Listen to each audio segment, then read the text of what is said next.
You can start.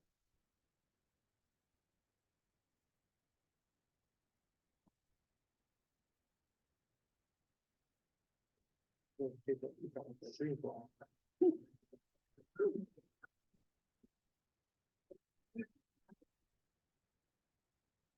what time is it? 8:20 AM. 28. I think it's got that in there. Nobody appreciates that. I got it.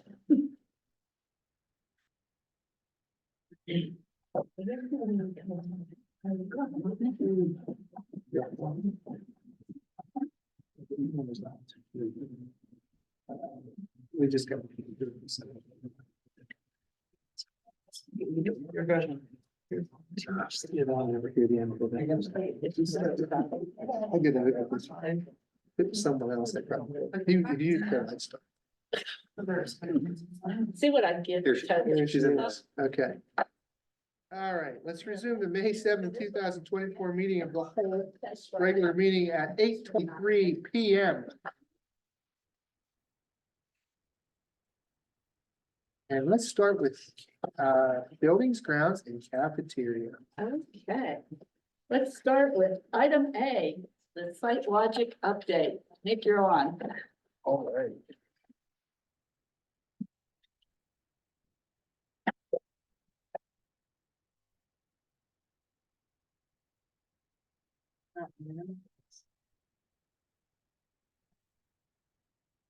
Sorry for technical difficulties.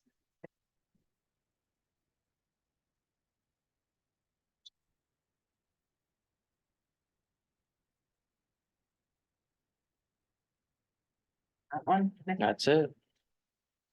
All right, here we go. All right, so this is the update for the month of April. And for site work in phase one, the classroom addition, we completed constructing the building pad. Continued the installation of sanitary and storm utilities, continued excavating at the rear parking lot area. Began drilling caissons, installing forms and rebar for grade beams. And Penelec set the utility poles and the electrical contractor completed the underground conduit installation in preparation for Penelec fully wire. As of now, Penelec was here yesterday and today. They're all prepped for Thursday to do the changeover, so. Here's some pictures. The top left is the underground conduit for the new electrical service. Bottom left is the site utilities. Top right is a rebar cage going in one of the caissons. They pour concrete after that. Bottom right is the forms for the grade beams after the caissons are installed and poured. In phase two, area B, continued with mechanical, electrical and plumbing rough-ins for new work. Just getting everything above the ceilings and whatnot so ceiling grid can be installed. And began painting and ceiling grid installation. Here's some pictures on the left. It's just ceiling grid installed, and on the right, just progress of the painted walls. Phase two, area C, wall framing and drywall is complete in room C117. All the under slab and in-wall mechanical, electrical and plumbing rough-ins are done in C117 and began drywall finishing in C117. In that second portion of phase two, it's actually per the schedule, areas A, B, and C. We've only started in room C117 at this point. We'll start in the rest of it once school lets out. That's a picture of that room C117 walls frame drywall finishing. The schedule overview, the second update was issued on April 12th. Phase one, final inspections are to be completed on 4/10/2025 with the substantial completion date of July 1st. Because of the time extension request, that is still on schedule. We're actually a bit ahead of schedule. And with the caissons or the electrical service wrapping up, we should be in good shape there. Phase two, area D is, as of this update on April 12th, 2 weeks behind schedule. The reason that is behind schedule is primarily because of, finishes. Ceiling grid was supposed to start at the beginning of April, painting was supposed to start at the beginning of April, along with ceramic tile and flooring was supposed to have started already. It has not. Everything else was installed and ready for it. There was no holdups. That this is a matter of, the general contractor not getting their subcontractors here when they were scheduled to be. They are here now, though. They did, as you saw, start painting, ceiling grid installations, ceramic tile due to, a pattern that they submitted later. As of a week or two ago was 8 weeks out. So that's for toilet rooms and things like that. So they may not be able to start just due to how that floor will tie into the wall tile until that's, here on site. And in phase two, 1 second there, please. Sorry. Phase two, area A, B, and C, we've only began work in room C-117, as I mentioned, A, B, and C are part of that as well. So some of these scheduled dates for that area may go out a little bit further than what's shown. But on this went out in the bidding documents, it's been knowledge to the contractors all along since they bid the project, that we would be working through phases 2 and 5 in plus or minus 7 rooms at a time, with the discretion of the district and, the local inspection agency, if they had any comments or concerns or anything, just to ensure that the learning environment is disrupted as little as possible. So we'll be starting that a little bit later, but, the intent is still to try to get that completed, before the 2024-25 school year. Payment application summary received. Payment applications from Fiore, the general contractor, did not receive anything this month from Rabel Plumbing, the fire protection contractor. We did receive an invoice from K&K Plumbing along with Fire Electric. Update on project challenges. Hopefully this is the last time we're talking about the electrical service relocation. I already went over what's taken place so far and the changeover on Thursday. The one concern with that is, there may be some thunderstorms tonight and Thursday. There's a 90% chance of rain. So if there's an emergency or a call out, they could get called out at 2 a.m. and tell us that morning that they are not able to make it. So we have to proceed accordingly because there's a lot of contractors that we have to have scheduled to show up, along with the district planning for the virtual day. Another thing that has come up is due to the Caisson subcontractors availability. They did send an email stating that there would be a remobilization fee if they had to pull off due to the electrical service not being relocated. They did have to pull off. I've asked, the number that they provided was $16,790 for a remobilization fee. Nothing official yet. I've been talking with the general contractor to see if that's a realistic number or where we're actually at with things. And he's supposed to be discussing that with them. So the hope is that it is not. I do think that something would be justifiable just due to trucking and they have to get permits and things like that to haul that rig. But I'll report back when I have more information on that, where the goal is to get it to something reasonable. Or work something else out elsewhere with allowances or something like that. Because they do own 100 linear feet of caisson above and beyond what's showed on the drawings. So if it's not used, that's, that can be a credit back to the district.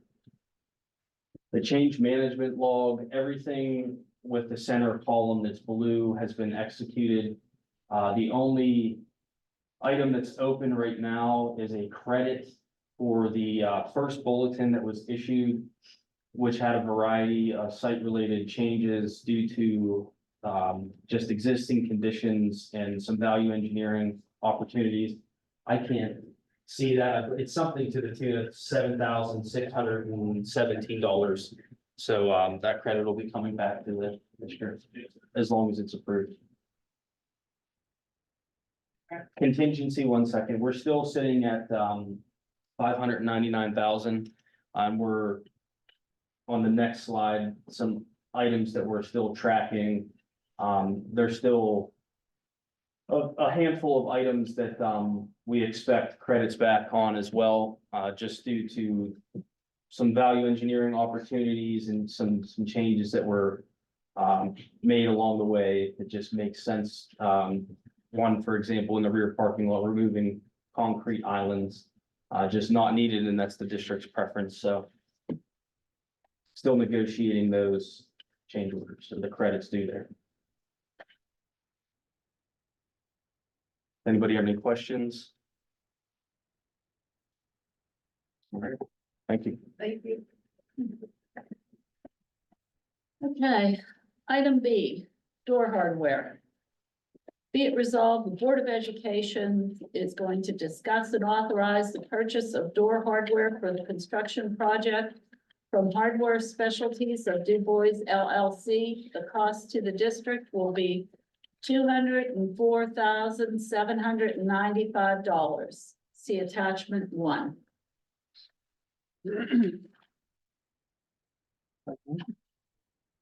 I'll make the motion. Motion by Mrs. Carol Lee. Second by Mrs. Daniel Hoop. Any questions or comments? Roll call. Mrs. Hoover? Yes. Dr. Crew? No. Mrs. Crew? No. Mr. Krimenacher? No. Mrs. Krimenacher? No. Mrs. Lee? Yes. Mr. Shell is absent. Mr. Basil? I think he left, Karen. Oh, I'm sorry. Ms. Zenshaw? Yes. Motion fails. 4, 2, absent. Yeah.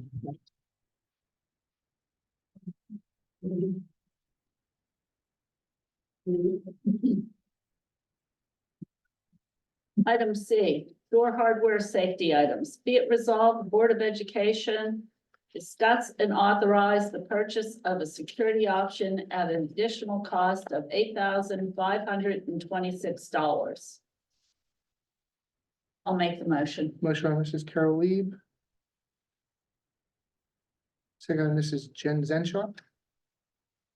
Any questions or comments? Yeah, what is this exactly?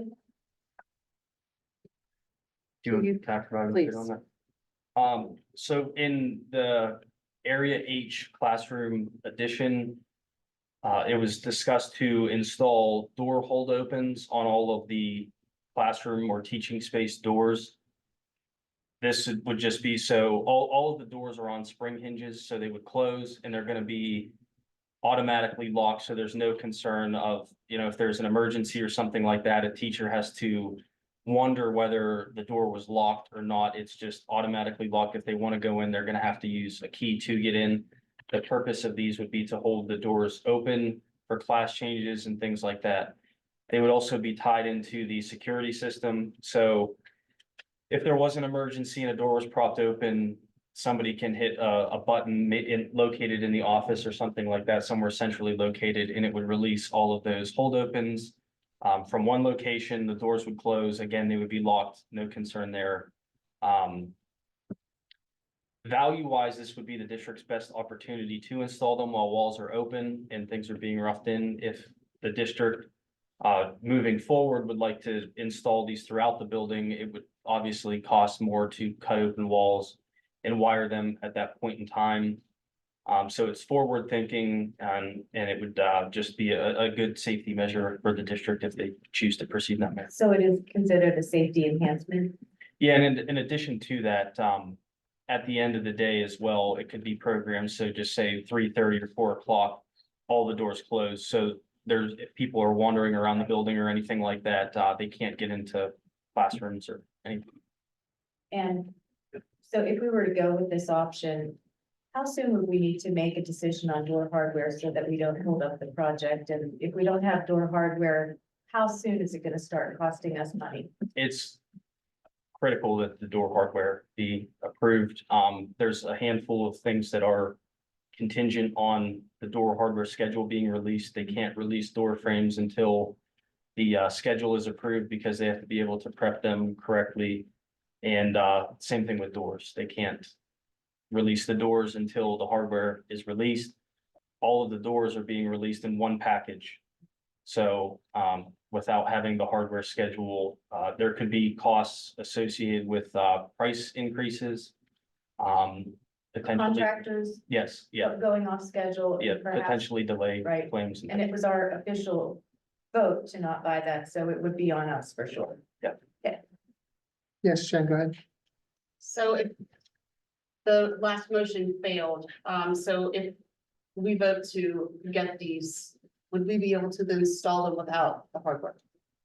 You don't have a door to lock. Want to say it in the public. I mean, they can be installed, but again, to your comment, they're kind of go hand in hand.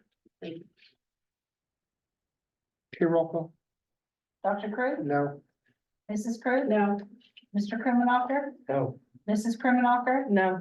Mrs. Lee, Yes. Mr. Shell is absent, Mr. Basil is absent, Ms. Zenshaw. Yes. Motion fails. You forgot one. You forgot Oh, Mrs. I'm Hoover. sorry, I'm a yes, Mrs. but it Hoover. still failed. I'm a yes, yeah. Okay, Two I years for us. apologize. Can we please discuss, or I will just ask Excuse me, for a better price next time. on this, let's move on, please, okay? Next item, okay. Sorry. Item D, change orders. Be it resolved, the Board of Education approves the following change orders as follows.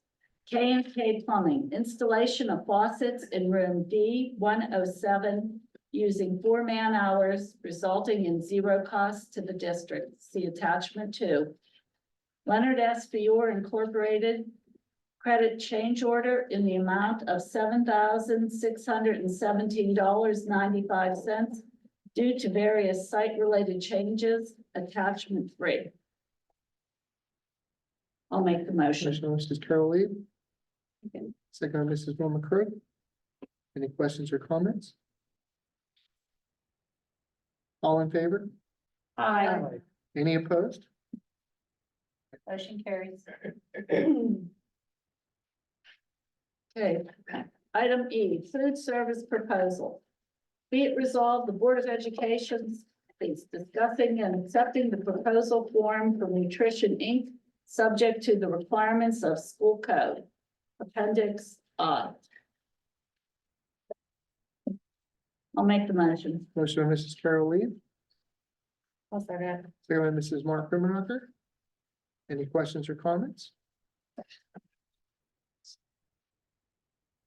Since that's a big contract, we'll go roll call. Mrs. Crew, Yes. Mr. Krimenacher, Yes. Mrs. Krimenacher, Yes. Mrs. Lee, Yes. Ms. Zenshaw. Yes. Mrs. Hoover, Yes, Dr. Crew. Yes. Motion carries.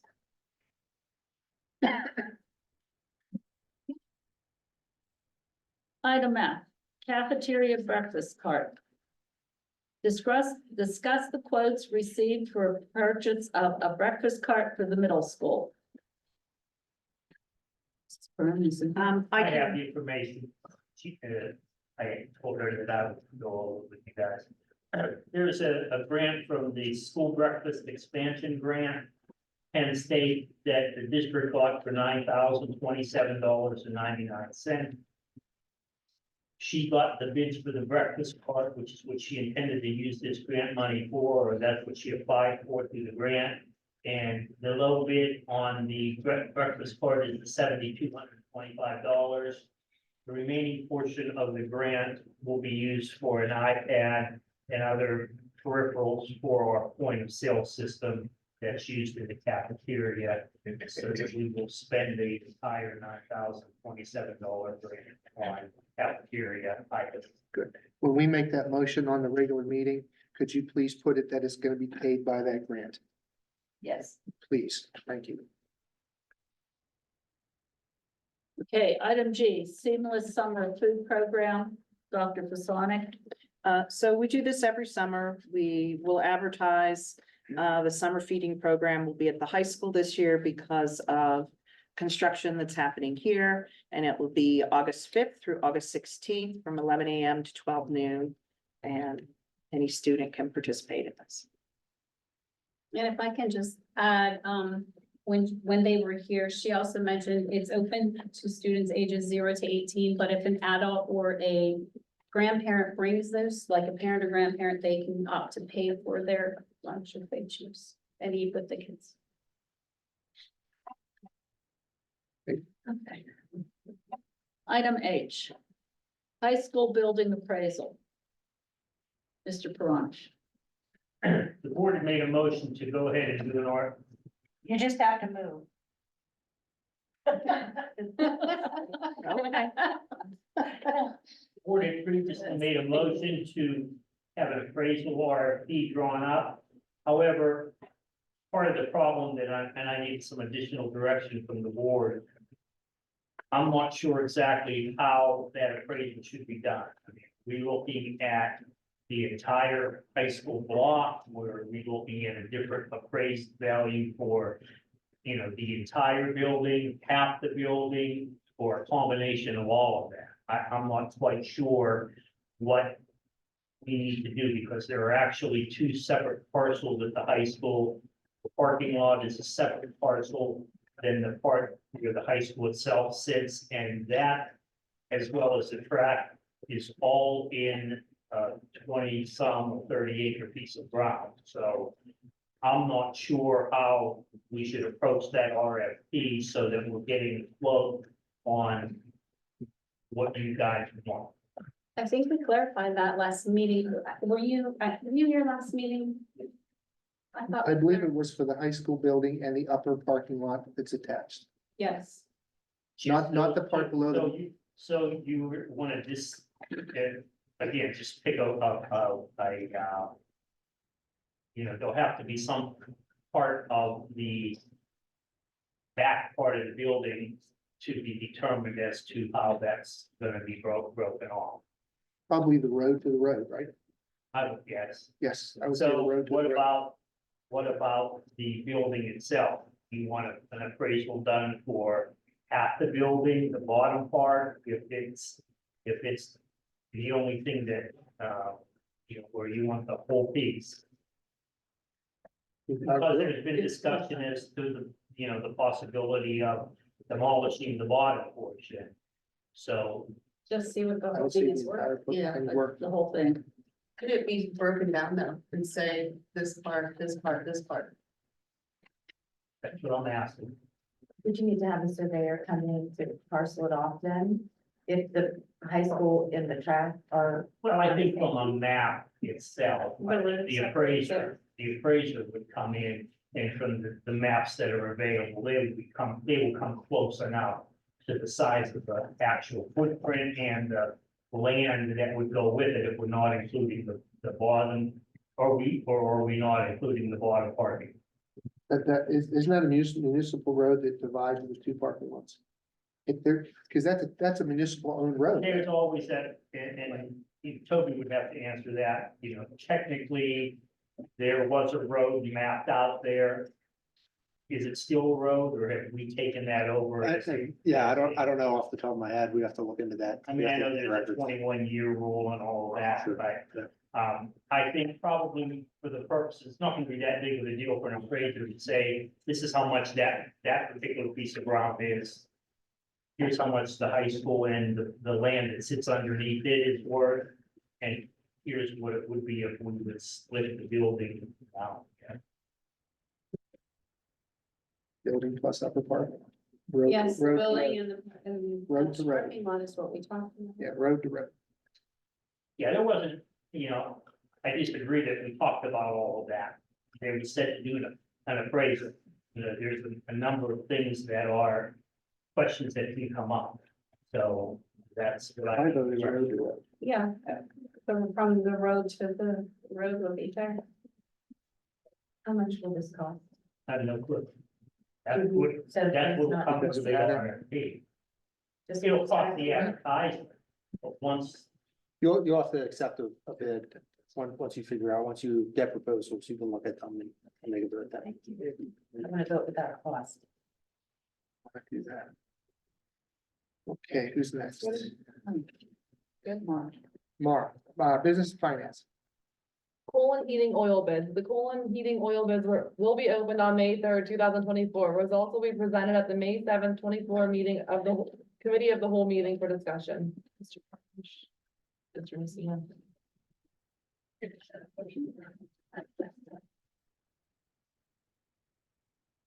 There are a number of oil bids. The low oil bid from, for heating oil for the district comes from Friday Gas and Oil.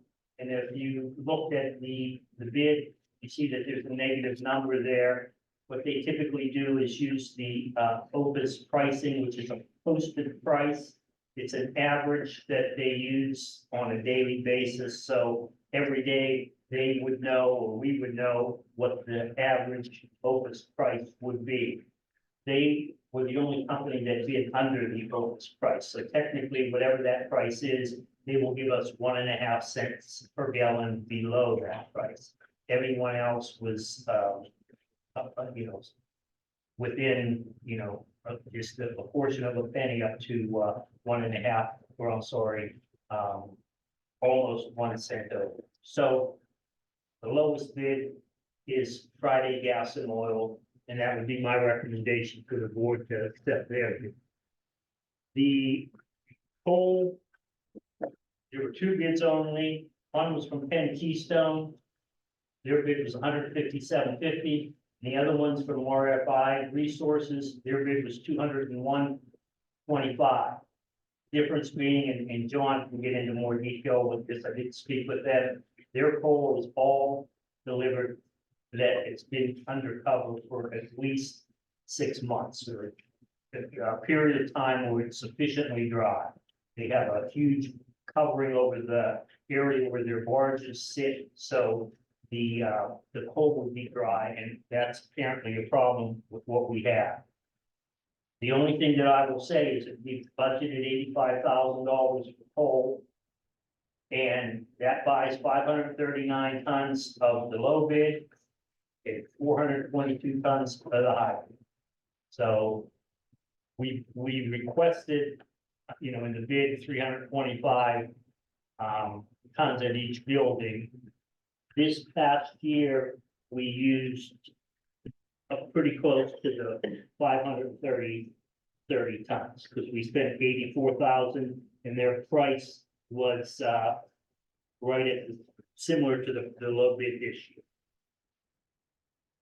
So that's where we're at. I don't know, you know, we never know how many tons of coal we're gonna need. 539 tons, again, is what we get for the lower price, 422 for the higher price.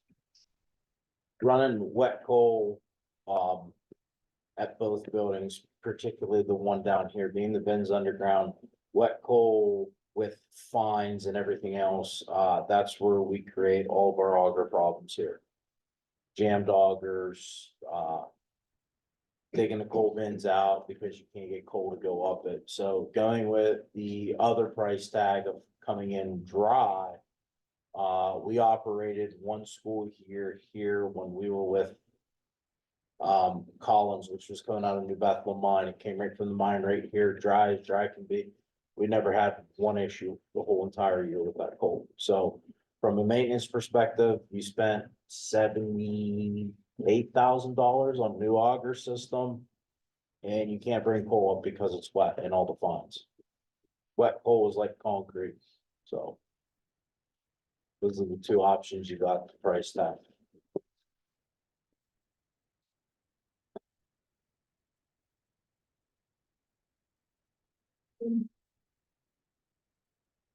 Anything? 24-25 SRO agreement.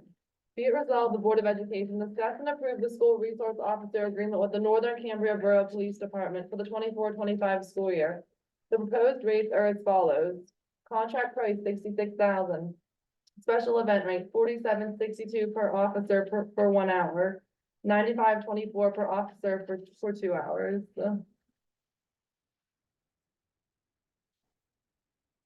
That motion. Motion by Mrs. Mark Krimenacher, Second. second by Mrs. Daniel Hoover. Questions or comments? Yeah, I have a comment. I'm in favor of the agreement, but not quite all the wording of the contract. So until you didn't have a chance to review that contract. Not this version of it, but obviously, Somebody move. Unbelievable. We're that stagnant. obviously, before the board would enter the contract, I would review it, make sure I was comfortable with it, would make any necessary changes before I recommended signature. So this would be pending my review and approval of the contract. Yeah, that's what I was saying, just some of the wording, and it's nothing that our chief presented to us. I'm good with all of that. Just some of the wording and some of the, and give you a chance to go over it. Sure. So with this vote, if that's Subject, still- it's always subject to my review and approval of the contract before I let you guys execute it. Jen, go ahead. I just want to state that it's important that the district has a relationship with our local law enforcement. It's positive reinforcement with our students to have your presence here and to have a usual and someone who's here all the time, the same face is great. They get used to them, they see in the community. And so partnering with our local law enforcement is essential for our district. I have some just for informational, since the contract says 66,000, that's a yearly rate, okay? And if I did the math right, according to what I asked Mr. Rowland, it's a 180-day schedule at 8 hours a day, basically 7:30 to 3:30. That comes out to 45.83 per hour. Now, at a regular rate, okay? Where it says special event rate was 47.62. That'd be like a sporting event or something like that, I'm guessing, for a graduation or something like that, okay? That's just for informational purposes only, okay? Okay, anybody else?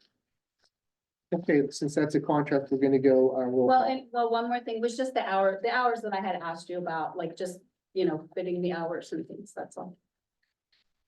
We'll do a roll call since it's a contract. Yes, Mr. Krimenacher, Yes. Mrs. Krimenacher, Yes. Mrs. Lee, Yes. Ms. Zenshaw, Yes.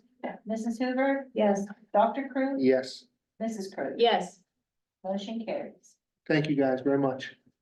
and thanks for coming in. Yep.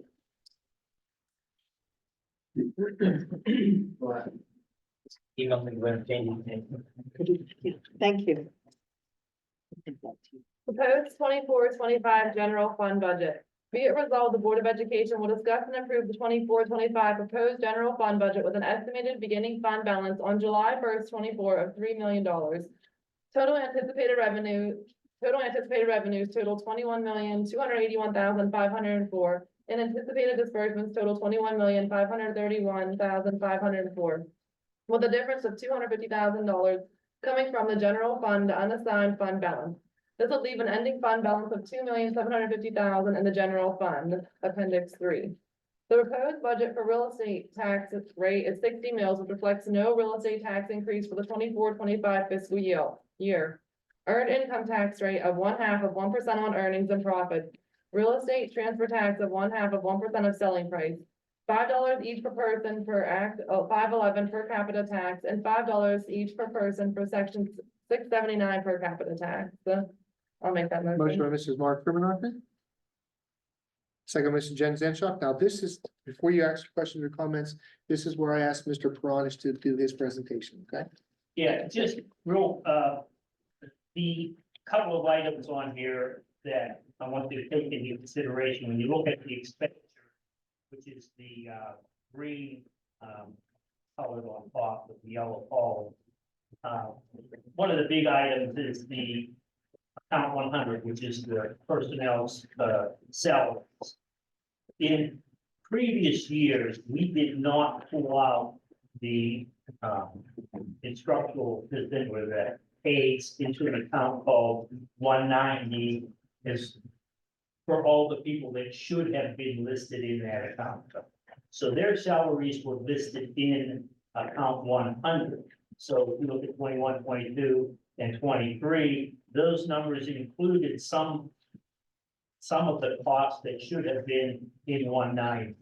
So we corrected that in 24. So the current year that we're working on has pulled every one of the aides into the column, the account code 190. So that's why if you look at the account code 190 on page 1, you'll see that it's 343,000.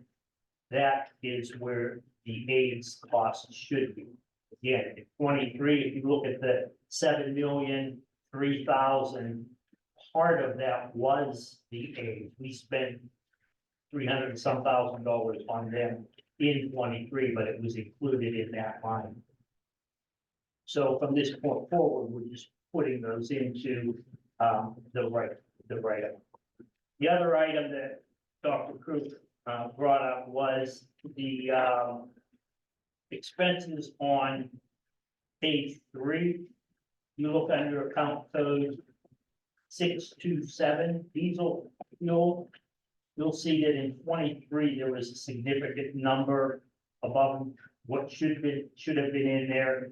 That was missed. We should have made an adjustment to take that amount out of diesel fuel and include it in oil. It was misposted, and typically if that happens, either I catch it or the auditors catch it, and expenditures still happen. And as you can see, the amount for oil for that particular year was low. So to tie into the financial statements that were presented, I showed the actual numbers. However, in reality, the oil costs were 34,000. Well, not total. There's probably, a couple of thousand of that 34 is for regular diesel. So that's that number that I budgeted for this year, though.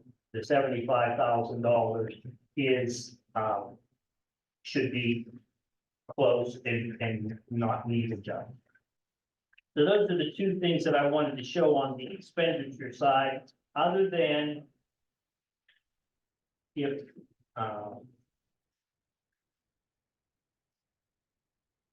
that's on the revenue side. So let's go to the blue sheet for the revenue. And I just wanted to point out some items here as well. On page 2, you'll see there's a blue highlight for interest. And we make significantly more interest than that, but the interest that we make also shows up on the investments that we have in the capital projects. So this is specifically interest for the general fund, the $150,000. Page 3, the governor's proposed funding for the basic ed, and I've discussed this with the board before, is probably almost $400,000 more than this. But I budgeted the lower amount. There is a small amount of an increase in this 10 million over and above what we thought in this year, but significantly lower than what his proposed budget is. So not knowing if we're going to get that money or not, I did not put a significant portion of it in here. So therefore, keep in mind that we're showing a $250,000 deficit. If that money comes through as proposed, we will not have a deficit. I'm not going to bank on that, and if we do have a deficit, our fund balance is sufficient enough to cover it. And lastly, the difference on page 6, we typically do not get into our access funds, but I've mentioned this to the board before, that this year we are going to access the access funds to help with balancing the budget or help with bringing that in to the general fund receipts. If you remember back when we started the whole process of the building project, we anticipated that the first couple of years of the building project, once we started to spend the money on the project, we were going to have to tap into our general fund, because some of the savings that we anticipate that will be generated from the consolidation are still not here. So we're not saving the money that we anticipate that we will from, staff or staff issues or staff, reduction as well as cost savings from the move. So for this year and next year, we're gonna have, you know, depending on whether or not this BEF funding comes in, we're gonna have to tap a little bit into our fund balance if there's no tax increase. And while I'm discussing the tax increase, I felt because we don't know what's gonna happen with that BEF, I didn't think that it would be prudent to put in a tax increase this year if in fact that tax increase comes, or I'm sorry, that BEF comes, there really wouldn't be a need for it for this year. I caution the board that there will be a need for tax increases down the road because none of this is showing any kind of money being put aside for any kind of capital repairs, replacements down the road. You know, we're running into the track issue now. We have a football field, football stadium that needs things done to it. So those kinds of things have to be budgeted for. And that's, you know, until we get the full consolidation done, we will have to take a hard look at what we want to do at that point. One last item on the revenue side. If you look at page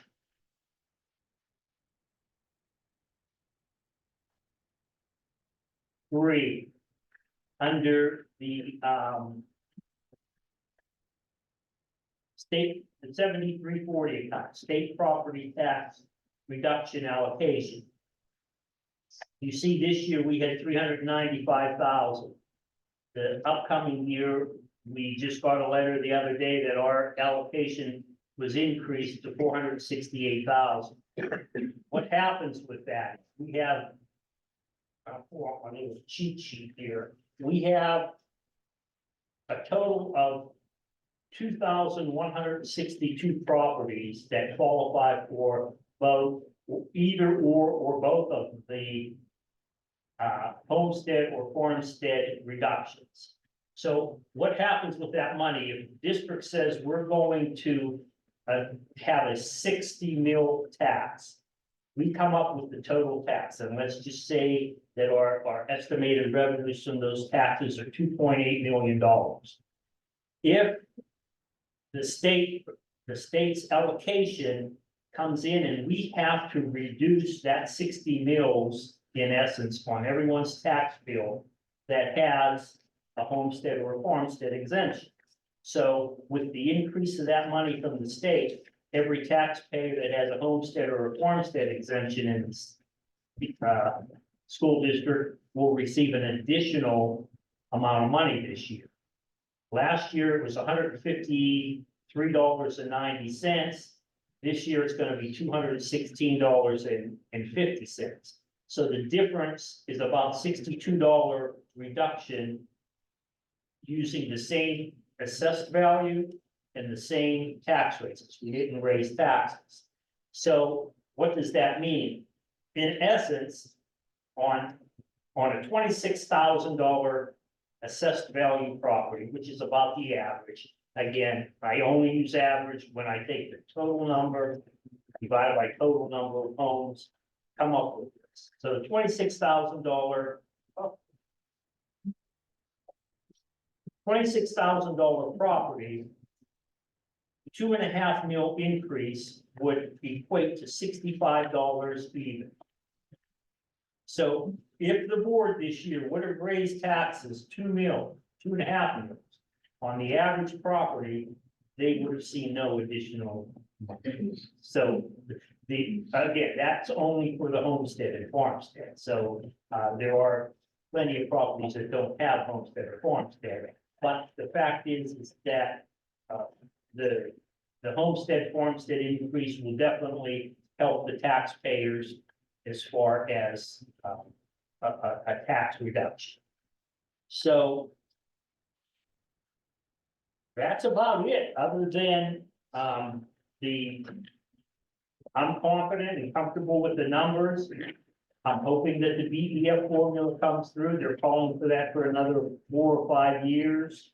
If it once it does come through. So again, we'll have to look at each year individually to determine what kind of tax increase would be necessary. And if, you know, if again, the BEF comes through in the amounts that they say, we might be, you know, lucky enough that we won't have to raise taxes a whole lot. However, we will need to, as I said, do something with our capital projects.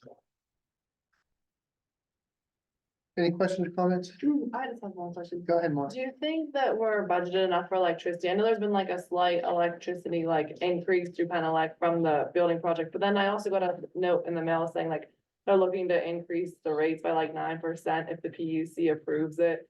So, We went through we have every year, or not every year, every couple of years, and we're due for that this upcoming year, is we look at our electrical supplier and they go out and they try to do us, they work numbers, try to determine what our peak rates are or whatnot, and every time they do that, they come back with a new rate that we're guaranteed for a certain period of time. So, again, I can only guesstimate as to what's gonna happen. I look at what our typically was and, you know, whether that number is sufficient or not. I think it is, but I can't say. and then the other thing I was looking at was like, why has staff development gone from like $0 to $23,000 or $24,000 over the last couple of years? I think it was like 360. At 360, it's on page 2. What is it, 350? 360.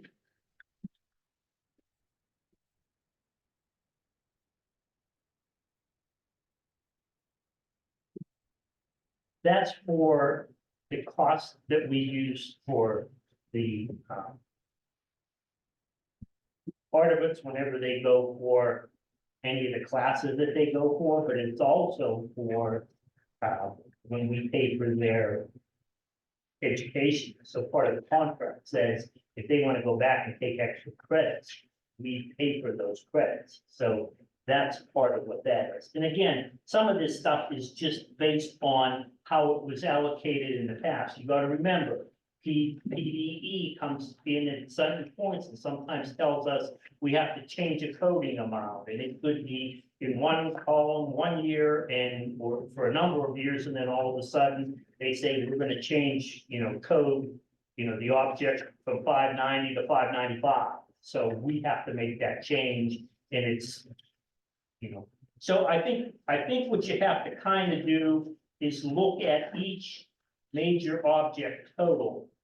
Because they typically keep those within those codes, so they would move it between 300 or whatever, 301 to maybe 309, but if you look at the grand total of those per year, I think that's a better barometer of the entire cost for those particular items.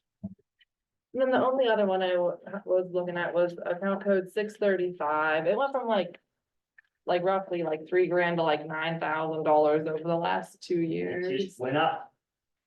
I mean, that's something that, you know, as you know, for teachers, whenever there's a special day that we do something for the teachers, or if there's a special function for an Act 80 day, it's just gone up.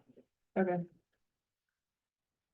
Those are all typically costs that you'll see that get paid to the cafeteria for those types of.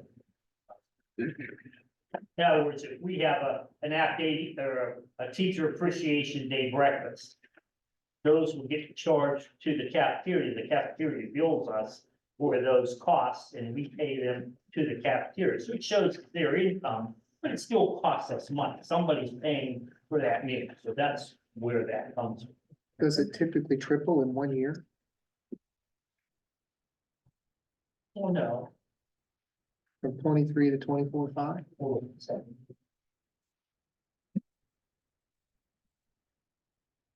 Doesn't typically triple, no, but that's what the number was.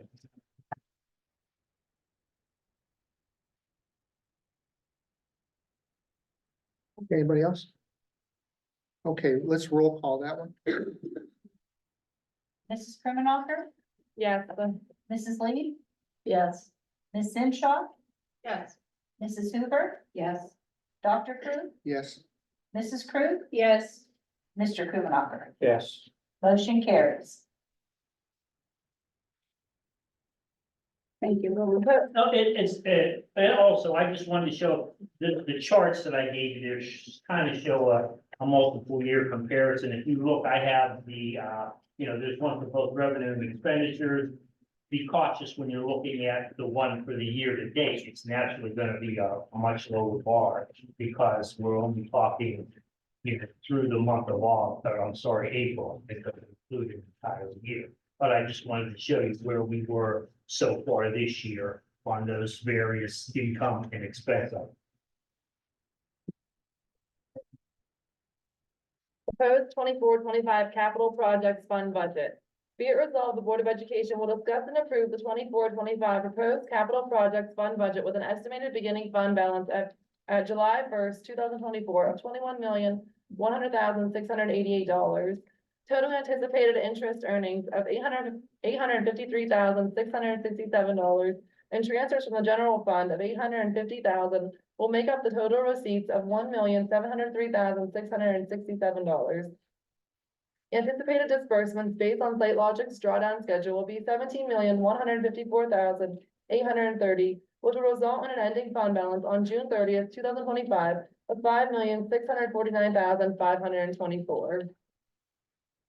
So if you look at the capital project budget that I've given you too, there, kind of just summarizes what you mentioned in the motion. We have, that's our current cash balance. Now, if you flip to page 2, our current cash balance is not only the cash that we have in the capital reserve, but also the CDs. So if you look at, the bottom portion of the front page, I'm showing that we have, the 9 million, there's term, costs, there's term products in there as well as our balance from the drawdown schedule. So if you look at the June of this year, the one, it's about a third of the way down on the second page, the colored spreadsheet. If you look at June right now, we're showing $9,238,000, which is that amount shown on page 1. That's our current balance in liquid items. The remaining portion of the $21,100,000 are term instruments that aren't due until August, November, and July. So that's how I've come up with $21 million. So if you add up the colored bars on the right-hand side, that shows you the total amount of the term products. So anyway, if you look at that, we're starting off with the $9 million on June. And then what I've done on that is show the drawdown schedule that we're gonna need on a month-by-month basis to pay for what's left on the building project. Now, included in this, if you look on Site Logic's drawdown schedule, the last page, I just reposted the amounts from their monthly draw directly onto my column 1, the needed draw column. If you look on the right-hand side, we're showing that the door hardware is included in it. So we've taken into consideration the $200,000 for the door hardware in the $25 million that we're showing that has to be yet paid.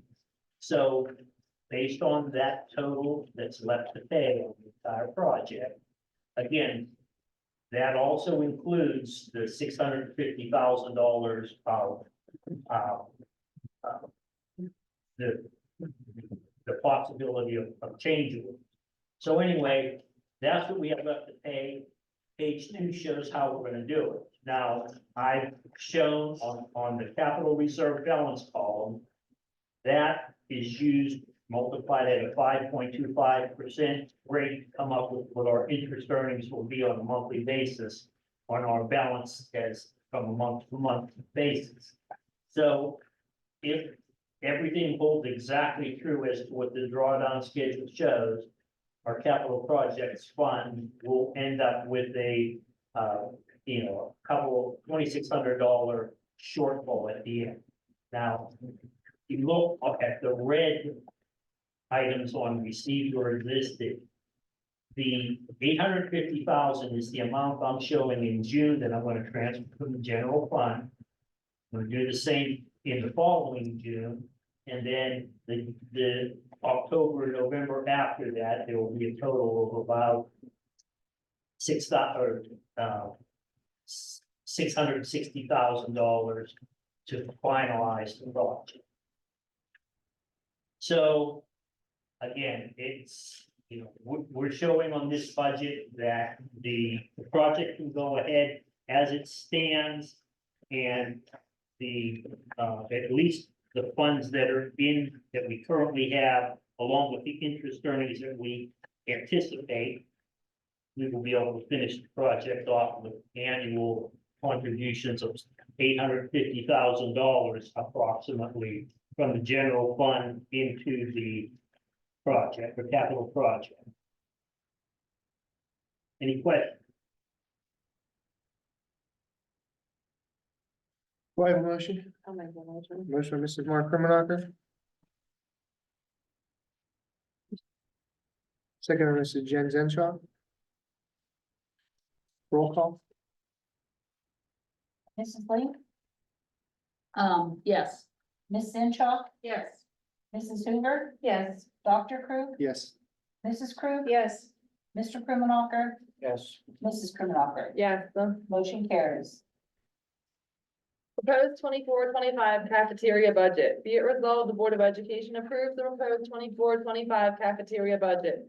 The proposed budget anticipates total revenues of $677,963, with total expenditures of $739,197, resulting in an estimated loss of $61,234.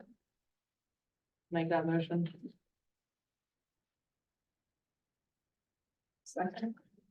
Motion by Mrs. Mark Krimenacher, second by Mrs. Moon Krug. Any questions or comments? Roll call. Ms. Zenshaw, Yes. Mrs. Hoover, Yes. Dr. Krug, Yes. Mrs. Krug. Yes. Mr. Krimenacher, Yes. Mrs. Krimenacher. Yes. Mrs. Lee, Yes. motion carries. Wrestling mat bid. Discuss the bids received for the wrestling mat. Bids were as follows. Chelsea Rainish, $553.27, and Chelsea Rainish, $500. What happened here is we only had 2 bids, same person came in, first thing in the morning, they gave us a bid. Then they must have thought there was gonna be other bidders, so they bumped their bid up, I guess, because the second one came in a little bit higher, they were the only bidder. So it's up to the board to do what. What do we legally have to do here? Well, if you want to sell them, you take the highest bidder. Okay, we legally have to take the highest bidder. Okay, so I would put it on for the highest bidder. Okay. First National Bank collateral letter. Discuss the collateral letter sent to the business office in regard to public fund deposit security. Those letters come every so often from the bank. It just lets us know that they have sufficient funds in collateral that would cover our investments at the bank. We don't need to do anything with that, right? No, Okay, good. PSDA Health and Welfare Fund Group Dental and Vision Programs. Discuss approval of the PSDA Health and Welfare Fund Group Dental and Vision Programs providing benefits for employees of the Northern Cambria School District. Dental, July 1st, 24 through June 30th, 25, and Vision, July 1st, 2024 through June 30th, 2026. So, Again, these come due, the renewal date for the,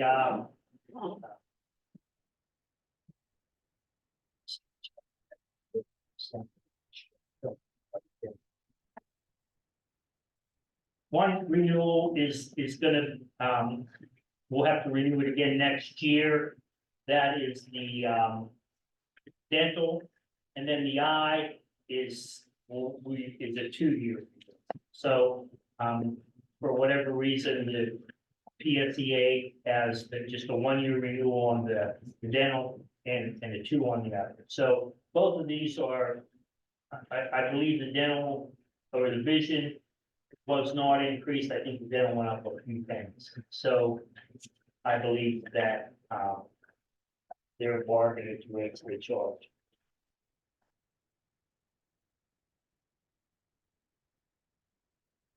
paper bid, discuss the paper bids awarded from the Appalachia IU8 Cooperative Bidding Program. Liberty Paper, dual purpose white paper, $30.82 per carton. Liberty Paper, recycled white copy paper, $36.85 per carton.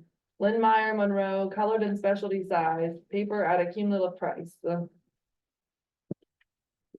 We had, a few years back, we had gone with the IU8 to do our paper bid. Got our shipment, this was during COVID, it was late to start with.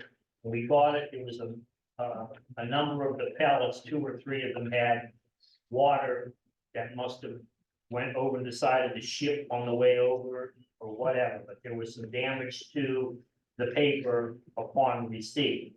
So whenever I talked to the company that was part of the low bidder for the IU that year, it was called the Paper Group, I think is the actual company name. They only would refund us, they wouldn't replace the paper, and paper was hard to get that year, so I was kind of aggravated that they wouldn't replace the paper. Through no fault of our own, we had to buy paper at a much higher price. So we went away from them, and I was purchasing under that paper from Tyrone. There's a company in Tyrone that we were selling, buying it from. However, they are a little bit difficult because you never can tell when there's gonna be paper available. So my suggestion to the board is that we go ahead and award the bid through the IU8 to Liberty Paper for the $30.82. Right now, I think we're paying 33 something a call. All right, community relations, item A, Hope Fire Company use of facilities. Discuss the request of Cat Petrisco on behalf of the Hope Fire Company to use the elementary middle school kitchen for their annual turkey dinner on Sunday, July 7th, 2024, from 7 a.m. to 3 p.m. as per attachment number 9. They ask for this every year, so just ask to put that on as a vote for the next meeting. Curriculum and instruction. Right, item A, 2024 through 2027 special education plan. Be resolved, the Board of Education approves the special education plan for 24 through 27. The plan was posted for a 30-day public view on March 27, 2024, and that was in appendix 4. I'll make the motion. Motion by Mrs. Norman Krug. Second by Mrs. Carol Lieb. Any questions or comments? I do. What is the steering committee and how is it chosen? And what does it do?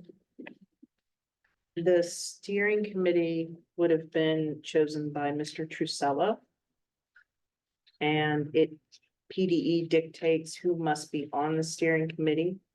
Sometimes it's teachers, parents, administrators. So that's how he would have chosen those people. Okay, because I'm curious why I'm curriculum instruction and I haven't been asked as the board member to be the representative on that. I don't know. That's Mr. Trusello's call. That's all.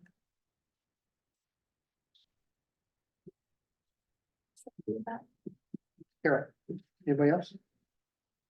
All in favor? No, Did everybody get to read it, by the way? It's like, it's not very entertaining reading. Yeah, I'm opposed and mainly too because it goes for 3 years. So no for me, please. Okay, Motion carries. item B, Okay, item B, extended school year, ESY. Discuss the following teaching assignments for the extended school year program during the month of July 2024. The rate noted in the NCEA contract as follows. Cutting Marsh 48 hours. Dana Hoover 54 hours. Brittany Daisley 58 hours. Bernadette Dunnigan 56 hours. Richard Lawara 58 hours. And Kathy Gogetz 58 hours. Will we know the number of students they'll have? For when this is up for a vote, I Yeah. will have those numbers from Mr. Trussell. Okay, how do we know the hours? We know that it's a number of students and they're dictated according to their IEP, how many hours we need. Okay, So then that's how he determined the hours, how many students will be within those hours. That's what we haven't received from him yet. okay. It's fair. Thank you. That's all for me. all right, legislation and policy development, item A, health and safety plan review and discuss as mandated every 6 months, the district's health and safety plan and task for attachment 10. The board just needs to let me know what changes they want on that, if any, and then we'll put it on for a vote for the next meeting. Is an email okay with that? Because there are a couple. Yes, that's fine. That's also like reading if you need to fall asleep. Okay. Personnel, Mr. Jerry Krimenacher. Be it resolved, the Board of Education approves providing an MOU with the NCEA to allow Melissa Mastrini to obtain their guidance counselor certifications.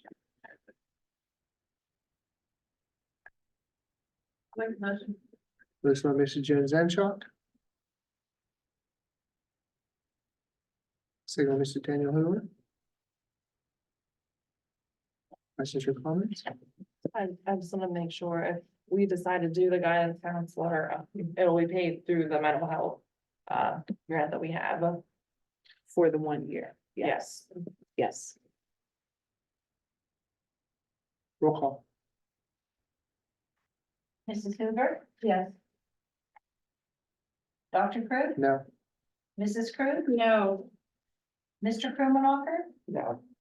Mrs. Krimenacher? Yeah. Well, Mrs. Lee? no, Ms. Zenshaw? yes, Motion fails. Item B, special ed teacher. Be resolved, the Board of Education approves hiring Justin Sedlock as a special ed teacher in the district beginning 2024 through 2025 school year as a step 3 at a salary of $55,898. We discussed an executive. Justin's here. If anyone has any questions for Justin. Can I get a motion first, please? Did you motion? Okay, motion by I'll Mr. Jerry Krimenacher, second by Mrs. Norma Krug. Okay, now questions or comments? Peace, Mr. Sedlock sitting right there. Happy as a lamb. All right, let's do a roll call. Dr. Krug? Yes.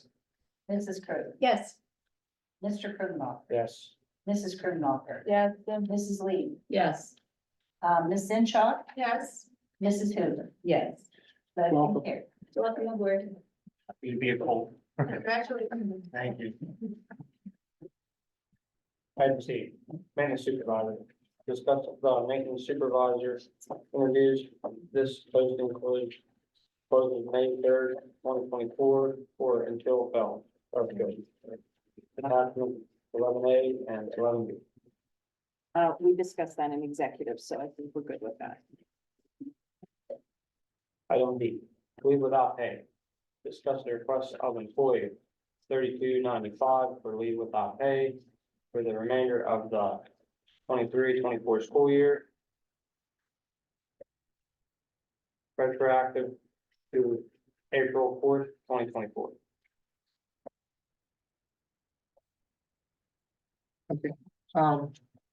I just have a question. If this is the one where they were asking to save the position, that's not a necessary thing we have to do, is it? No, I believe not. No. The issue was they thought they could use FMLA time, they didn't have enough. But there was a request in the attachment to save the position because they thought they might be returning for next year. That's not a necessary They thing, would bro. like to return, but I suppose the issue is that they would be leaving without the board's blessing. So they, in essence, could be fired for not showing up for work. Okay. I was wondering how that worked, so, okay. So that, we don't have to do anything with that, do we? I mean, honestly, there's There's nothing nothing to there. do right now. We discussed it. Okay, good enough. Is that all, sir? Like that for the next meeting to, Oh, come on. oh, wait, Okay, a little louder, I can't hear you. I'd like to add for our next meeting to, that's it, but I'd like to add for the next meeting to post for a superintendent position to vote on it.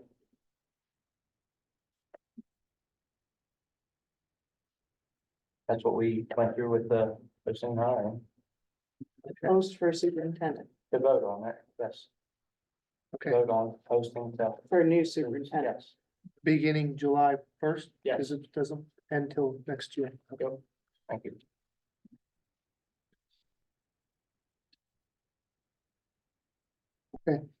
I get back to that leave without pay, is there gonna be a motion? There should be a motion, I believe. Because if we don't have a motion, then the boards, I think, leaving themselves open to having anybody that decides they want to have leave without pay. Okay. Well, I'm getting at, like, and there's a couple of things that have to be discussed, is, okay, are they coming back as they were before, same status? So I think there has to be a motion. Has to be a motion if we're giving this employee leave without pay. That's correct. Okay, well, okay, so that should be read then. So we'll make sure we put that on for a vote then, okay? You can get that, Karen, since that's not read, we'll make sure we put that item D for a vote next time. Okay, Thanks for Thank- just. thank you, good luck. Good night. Okay, anything else? Nope, that's all for me. Okay. Staff development, Nothing at this time. student activities, item A, TSA National Conference and Competition. Be resolved, the Board of Education discussed the request of Mrs. Sarah Klein for 5 students to attend the TSA National Conference and Competition in Orlando, Florida, June 26th to July 1st, 2024. The cost of the district will be $7,663.45 as per attachment number 13. I'll make that motion. Second, Mrs. Carol Lee. Now, my comment was, I always ask the question is, I thought we had the rule that they had to be state champs, and I guess we do have 5 state champions, so that's excellent. Tends to get a little expensive for us, but that's nice to see kids do that well. That's my comment. Anybody else? Congratulations and good luck. Yep, excellent, good job. All in favor? Aye. Any opposed? Motion carries. Item B, extracurricular activity contract renewals, discuss the 3-year renewals of the following extracurricular activity contracts. The names are the board administration information only and will not be available to the public until they are approved by the board. I am not gonna read all these guys. If you want to do it, you can. They're not, we'll do it when we have the vote, okay? So that's good. That's all I have. Transportation. Item A, bus driver approval, discuss the addition of Carrie Winger to the Tri-County Northern Cambria bus list. Dr. Pasonic. We'll put this on for a vote for next meeting and we do have all clearances. Thank you. That's all. Okay, one more thing I want to add for transportation, if I may, and Danielle, you might want to check on this. Our principals have asked if we could get cameras on our VOTEC buses as the Portage School District did. I think Tri-County Services them as well, but we're not in a contractual year. But if it's something that we could add, or maybe there's some grants for them, I think they have 8 camera, but they want multiple cameras for the buses that go, there are 2 of those buses. And Lisa, Lisa's position, I think, is bringing that energy, because I was. Well, Many as we can. right, Okay, well, Yeah. I'll call Tri-County tomorrow. and we have cameras, but I'm not sure what we have, and she's looking for safety because they're going so frequent. Okay, I'll get an assessment of what we have currently and discuss potential for getting more. And there may be grants out there for them, I'm not sure. Would that be up to them? That's technically up to them. I think. I mean, It is. Right. We're talking tri-county. Right, Yeah, they were, I mean, their contract says about, I believe, having cameras in every bus now. and I, You're adding. they think they do, but in some of the school districts, I think it was for school district got additional cameras, maybe some others. So you're asking for an addition. Mhm, Okay, yeah, mhm. the contract I There's know different says angles, cameras have to be there, they'll but be familiar with it because we've supplied. I guess they're what we are. Okay, so I'll find out how many we have per bus, if there's a possibility of getting more, and the maximum number of us could potentially get them. Yeah, if they could provide something more, email me a copy of their contract. Yeah. Okay, athletics, nothing at this time. Be resolved, the committee of the whole meeting of the Northern Cambria School Board for May 7, 2024, be adjourned at 9:38 PM. I'll make that motion. Second, was Mrs. Carol Lee. Questions or comments? All in favor? Is there anybody opposed to that? No. Nice.